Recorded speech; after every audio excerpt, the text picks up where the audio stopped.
I'm Sean Blowers. You may have seen me playing the part of John Hallam in London's Burning. Now, when we're filming this series, to be sure that what you see looks real, we work very closely with firefighting professionals.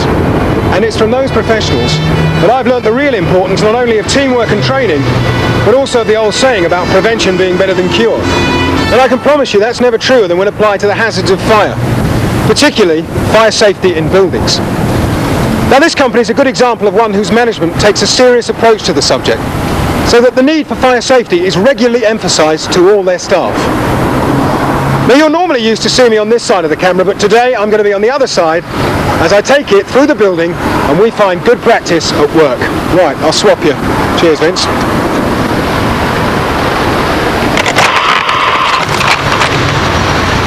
Now, firstly, the management appoints a fire safety manager who's responsible for fire safety throughout the premises. In this company, that's Bill's job. Hi, Bill.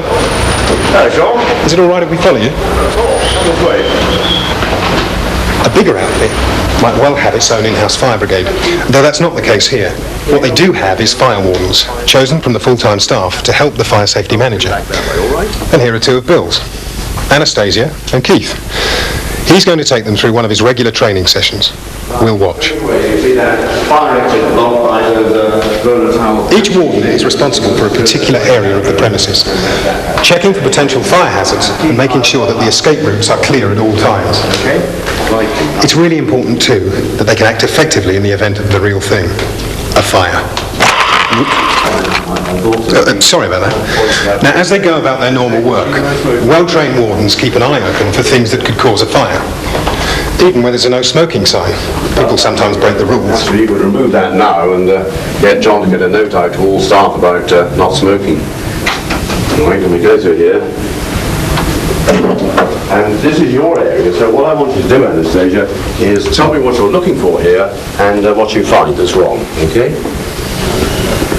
They'll be looking out too for things like overloaded electrical adapters, damaged sockets or frayed wires, even a broken plug like this. Now, if the wardens do their job properly, hazards like that will be easily eliminated. But if something like that missed their scrutiny, then there's every chance that the unthinkable would happen. And that's where the second part of the warden's job comes in, knowing what to do if a fire does break out and doing it. It's not just the fire safety manager and the wardens who should know how to raise the alarm. Everyone in the building should know about following the instructions on the action notice. The action in the event of fire notice was very important that as well as you as fire warden knowing what to do in the event of fire, you make sure that all the people who work in this area also know what to do in the event of fire, okay? Right, this camera's getting a bit heavy, so I'm going to put it down for a minute.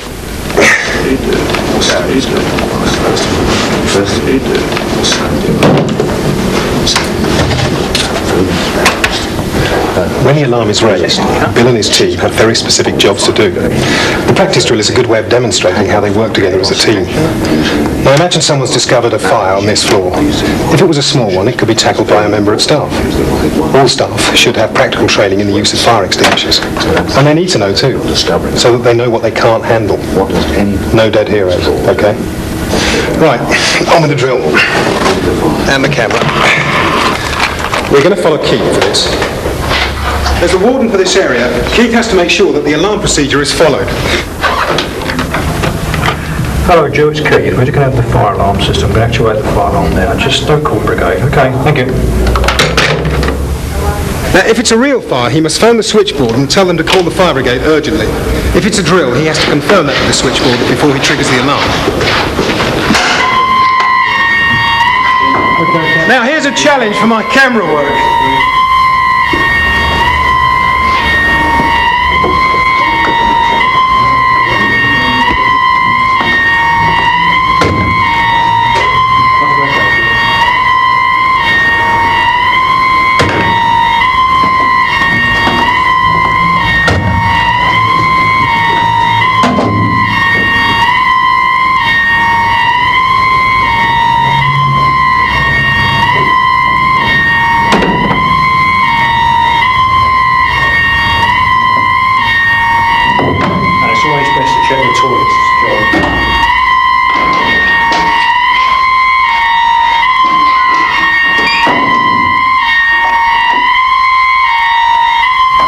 staff leave the building by the nearest available route, the wardens make a quick but thorough check of their individual areas of responsibility, making sure that any heat-generating equipment is turned off, and most importantly, that there's no one left in their part of the building, staff or visitors.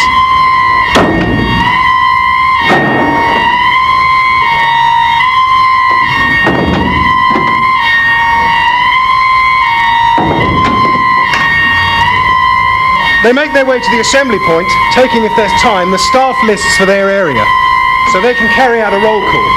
Now, I'd better get down there too and get my name ticked up. Once they've done their roll call, they report the results to the fire safety manager, and then they'll be able to help Bill or give information and guidance to the fire brigade. All clear, lovely. Thanks very much. Thanks, Keith. That's great. Everybody's up. While I get my breath back, let's fill in the details. First of all, the fire safety manager and his wardens should ensure that all staff know that a drill is being planned. Perhaps with a memo or a prominently displayed notice like this. By the way, you should carry out at least 2 drills every year. The alarm should be operated from call points in rotation.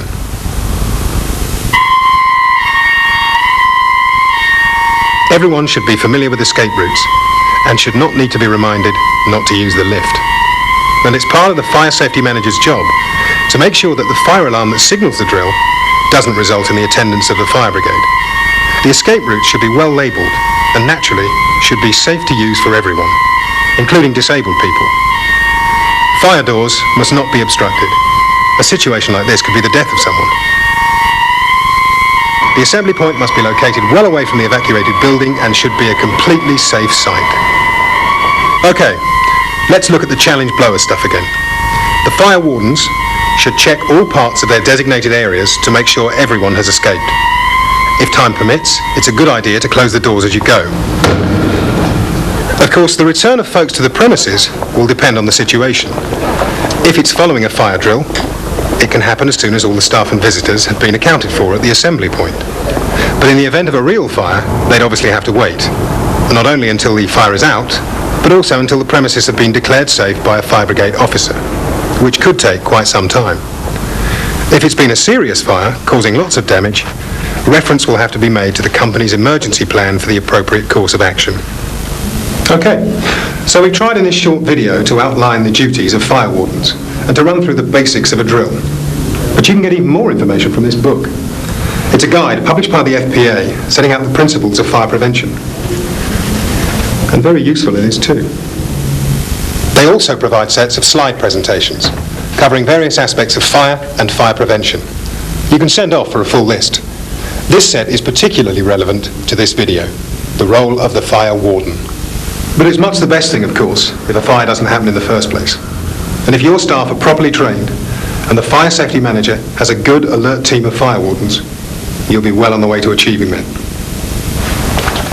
Sean, just one more time on the search sequence, please. But we want it faster this time. Are you sure?